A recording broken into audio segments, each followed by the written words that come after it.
The thing about New York City is it really feels apocalyptic right now. People in New York City are dying. So many people dying every day. New York City alone now accounts for about a quarter of all confirmed coronavirus cases in the U.S. The crisis in New York reaching a critical mass. Masks are in significant shortage challenge.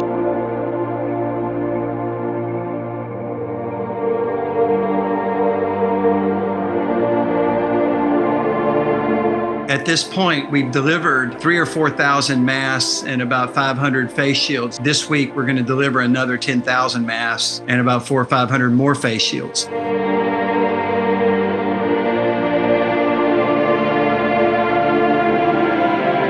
I've had a beautiful, wonderful experience of having a working relationship with the Every Nation pastors in China. And before we could ever even ask or even think about where will these supplies come from, they began to ship them to us in New York City. And our Every Nation leaders in China, we just thank them and honor them for being so proactive and led by the Spirit of God.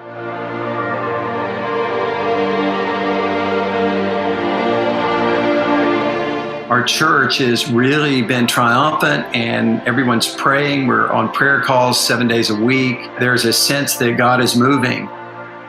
The other side of this is that we're facing a loss of a nurse whom we loved, a great Christian woman who went to be with the Lord. We've had many church members who have had COVID-19 and passed through and they popped up, they came back from that.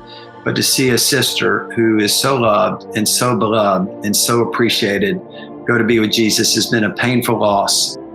I think the need of New York City right now is it needs an infusion of hope. And that's one thing as followers of Christ, we can bring hope. Our hope is that people will come back to God and that through this dark moment, the light and the hope of the gospel will shine forth and break into human hearts in ways like we've never seen in New York City.